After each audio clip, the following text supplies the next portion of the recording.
¿Por qué algunas naciones prosperan y otras fracasan económicamente, políticamente? Esta es una pregunta que se han hecho los economistas, los politólogos, los historiadores desde hace siglos. Podríamos remontarnos a los tiempos de Adam Smith o quizás antes incluso. Y bueno, es una pregunta que los economistas, los historiadores responden de vez en cuando. De hecho, un libro relativamente reciente, Why Nations Fail, ¿Por qué fracasan las naciones?, le consiguió el premio Nobel de Economía a dos economistas, Daron Acemoglu y James Robinson.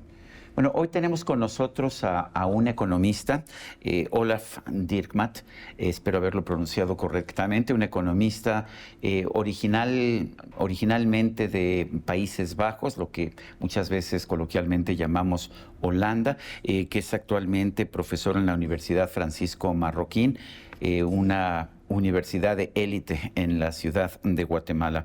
Él ha participado en el concurso de Caminos de la Libertad de ensayo, y su ensayo precisamente cuestiona algunas de las afirmaciones que vemos en este libro famoso de Acemoglu y Robinson. La pregunta primera, Olaf, en primer lugar, felicidades por tu triunfo en el concurso de Caminos de la Libertad. Cuéntanos, ¿qué problemas le has encontrado a los argumentos de dos ganadores del Premio Nobel de Economía, que no debe ser fácil? Muchas gracias, es un honor estar aquí. Efectivamente, viviendo en Guatemala, un país que está en el subdesarrollo y que busca obviamente prosperar, uno se da cuenta de que gran parte del discurso del libro de por qué fracasan las naciones es errónea. Por ejemplo, el énfasis en la democratización en el mundo como una solución a la pobreza, y obviamente los resultados nunca se dieron. Entonces empiezan a inventar como excusas o pretextos académicos. Por ejemplo, democracia sí, pero democracia inmadura no. Democracia sí, pero democracia con corrupción no. Y estas explicaciones creo que no explican bien el verdadero problema en países como en los países centroamericanos, donde vemos mucha pobreza, mucha migración a Estados Unidos como consecuencia. Lo curioso es saber, el país que más ha prosperado desde 1950 hasta la fecha, si no mal recuerdo, es Singapur. Y Singapur no es que no tenga una democracia, pero es una democracia híbrida, no es una democracia al 100%. Y sin embargo, pues han tenido una gran prosperidad. ¿Cómo se explica eso? Bueno, se explica si usas la teoría de instituciones extractivas, políticas extractivas de Acemoglu y Robinson, que luego dan políticas económicas extractivas. Singapur es probablemente una de las historias más increíbles de desarrollo económico en los años 60, un país pues democrática, entre comillas, que termina siendo una democracia de partido único, donde efectivamente Lee Kuan Yew durante 60 o más años, hasta su muerte, tiene el control completo sobre ese país tan chiquito, ¿no?, que se volvió uno de los más prósperos. Pero efectivamente choca mucho con el marco conceptual de Acemoglu y Robinson. Era élites, no era participación política popular. Es más, hay muchas restricciones a la libertad de prensa, a la libertad de expresión en Singapur, recordemos eso también. Y efectivamente, a pesar de que la élite se supone es una élite que controla toda la economía, y a pesar de que eso sugiere, según el modelo de Acemoglu y Robinson, que van a ser instituciones políticas extractivas, pues introducen uno de los mayores milagros económicos en la historia, y tenían políticas de libre mercado. Tenían políticas enfocadas en el ahorro, la inversión, el libre intercambio, el libre comercio, y eso es lo que llevó a la prosperidad de Singapur. Estoy pensando en el caso de Argentina, que me parece emblemático. Fue el país en su momento más exitoso de América Latina, uno de los más ricos del mundo. Un par de años fue de hecho el más rico del mundo, según las series estadísticas de Angus Madison. Pero es un país que empieza a tener políticas populares, pero populistas. Con el gobierno de Juan Domingo Perón se vuelve muy popular, su esposa Evita se vuelve un ídolo incluso a nivel internacional, y sin embargo vemos una lenta pero constante declinación del nivel de vida de los argentinos, y bueno, pues lo hemos visto a lo largo de muchas décadas. ¿Cuál sería la explicación de por qué un país rico se vuelve pobre, que es el caso de Argentina? Bueno, es justamente, recientemente vi una entrevista a James Buchanan, donde James Buchanan entrevista a Friedrich Hayek, y advierten efectivamente del problema de, de acción colectiva, especialmente en sistemas democráticos, donde el Estado se vuelve como una máquina repartidora de favores, y aquellos grupos de presión que mejor saben organizarse colectivamente son los que sacan renta entonces del Estado y el resto a costa del resto de la población, y esto impide justamente el desarrollo. Y es curioso porque Acemoglu y Robinson no hablan de Argentina cuando era exitosa todavía al final del siglo XIX, comienzo del siglo XX, porque de nuevo no encaja bien con su marco conceptual muy simple de instituciones políticas extractivas o inclusivas. Claramente Argentina estaba mejor con instituciones políticas más extractivas porque tenían políticas económicas más razonables y mejores para el desarrollo, y en cambio cuando se introducen elementos democráticos el populismo gana y se pierde efectivamente un sistema económico que es capaz de generar riqueza y prosperidad. Olaf, cuéntanos, ¿qué tendríamos que estar haciendo en países como México o como Guatemala, donde vives en la actualidad? Tú has vivido también en un país rico que algunos piensan que se está quedando estancado, Países Bajos, de ahí provienes. ¿Cuáles son las lecciones de lo que hoy estamos viendo en Europa, una Europa que ha estado más o menos estancada en los últimos años? ¿Qué problemas estamos viendo en países como México y como Guatemala? Bueno, el caso de Países Bajos es interesantísimo porque es un país que obviamente conozco muy íntimamente. Sin embargo, en el libro casi no se habla de Países Bajos porque, de nuevo, son ejemplos históricos que contradicen su marco conceptual.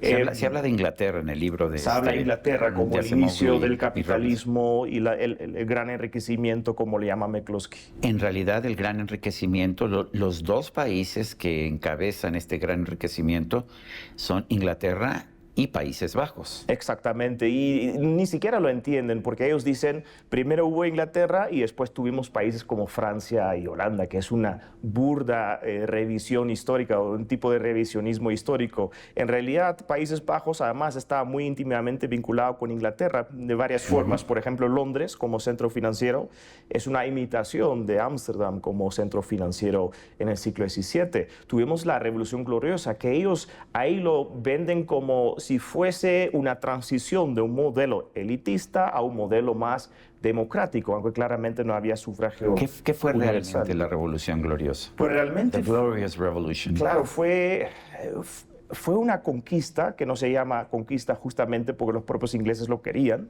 y era la victoria política de los viejos Whigs, los liberales, que usaron el protestantismo y la capacidad militar de Guillermo III, que es interesantísimo porque Guillermo III, sí. Guillermo III, que era 12 años rey de Inglaterra y ni siquiera rey de Holanda, porque Holanda era o Países Bajos era una república. Entonces es súper interesante que durante 12 años tienes un holandés que es rey de Inglaterra, pero además es como regente o una especie de gobernador de Países Bajos. Si lo recuerdo bien, Acemoglu y Robinson lo que plantean es que como es el triunfo del protestantismo, eso es lo que le da, digamos, una mayor difusión a la riqueza, mayor igualdad, y por lo tanto Inglaterra tiene éxito. Eso es lo que dicen ellos, ¿no? Y no era así, efectivamente era una sociedad bastante elitista, pero la élite cambió, eso sí, las élites cambiaron de élites terratenientes,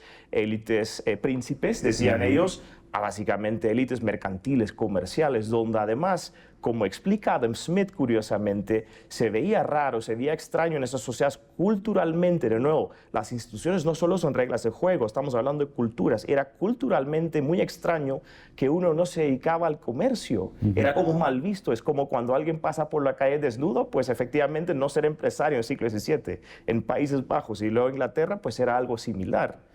¿Qué deberíamos entonces, déjame regresar a esta pregunta, qué deberíamos hacer en países como México, como Guatemala, que somos países pobres? ¿Qué nos ha fallado? ¿Por qué hemos fracasado? ¿Y qué debemos hacer para prosperar? Bueno, es justamente lo que no atina, creo yo, el libro de Why Nations. No, ahora te lo estoy preguntando a ti, claro, sí. Y a Robinson. Hay dos caminos, y eso lo discuto efectivamente en el ensayo. Uno es de abajo para arriba, que tiene que venir con un cambio cultural. Mire, por ejemplo, en Guatemala tenemos legalmente propiedad privada, tal como hubo en Países Bajos siglo XVII o en Reino Unido siglo XVIII. Sin embargo, ¿qué significa o qué implica propiedad privada en lo legal si en lo cultural ni la respetamos, ni la tenemos como un valor absoluto? Y entonces tenemos que trabajar en lo cultural de abajo para arriba, que es una tarea muy difícil, que abarca muchos temas: educación, literatura, artes, etc. Y el otro modelo, que es un poco más delicado, es autoritario, desde arriba para abajo. Singapur es un buen ejemplo. Copió las instituciones o las reglas del juego superficialmente del capitalismo que originó desde abajo hacia arriba en Países Bajos e Inglaterra, y copian, digamos, las reglas del juego y las imponen a la fuerza. Y son dos modelos, dos caminos a la prosperidad.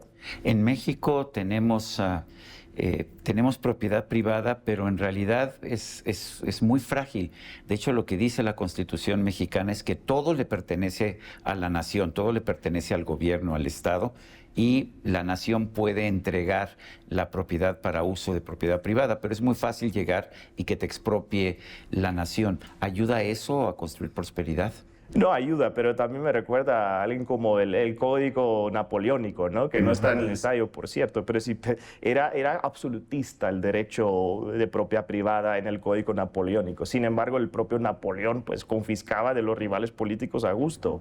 Entonces, claro, es mucho peor en lo legal tener algo que no respete la propiedad privada, además en lo cultural, pero también es muy mala idea tenerlo solo en lo legal, pero no en lo cultural, en la práctica. ¿Cuáles crees que son? Me imagino que no todo el libro de Acemoglu y Robinson es incorrecto. ¿Hay cosas que sean positivas en ese libro? Bueno, hay ciertas historias que son correctas. Además, ellos mismos dan un paso para atrás y dicen, bueno, instituciones políticas inclusivas no necesariamente significa democracia. Reconoce hasta cierto punto el fracaso, especialmente esta ola de democratización a finales de los años 90, y básicamente el cansancio de muchas poblaciones con la democracia, porque no dio la prosperidad que tal vez tuvo implícitamente. Que lo estamos viendo, de hecho, prometido. en muchos países estamos viendo regímenes cada vez más autoritarios. En Hungría, en México, por ejemplo, el régimen de la Cuarta Transformación es cada vez más autoritario, pero lo hemos visto también en otros países del mundo, incluso en los Estados Unidos. Sí, pero la historia ahí es interesante porque realmente qué caso histórico de historia reciente de desarrollo económico era un modelo de pluralismo, de participación popular o democrática, de las instituciones inclusivas que ellos dicen, y realmente no hay, desde los Emiratos hasta Arabia Saudí, hasta Singapur, Hong Kong, desde luego China. Son todos casos que contradicen la tesis principal de ellos. Bueno, recuerdo que Francia, cuando tuvo su democracia popular después de la Revolución Francesa, tuvo un caos. Y por eso la población, cuando llegó Napoleón y se convirtió en nuevo monarca, le dio todo su cariño y todo su respaldo. Efectivamente. Y mire, los pocos ejemplos que podían contradecir mi tesis son, por ejemplo, países como Polonia, que curiosamente entra como un país pobre a la Unión Europea y en los últimos 15 años ha tenido un crecimiento económico formidable. Está Irlanda, es interesante Irlanda, que era uno de los países más pobres de Europa y hoy es uno de los más ricos. Irlanda también, pero es interesante que desde luego los propios defensores de la democracia que se publican, por ejemplo, en Journal of Democracy, entonces hablan del infame Democratic Backslide. Entonces dicen, bueno, efectivamente sí hay democracia en Polonia, sin embargo no funciona bien. Yo creo que es más un tema político porque no están aquellos que ellos quisieran que estuvieran. O sea, no están de acuerdo con el régimen que está. Están de acuerdo con el régimen. Sí.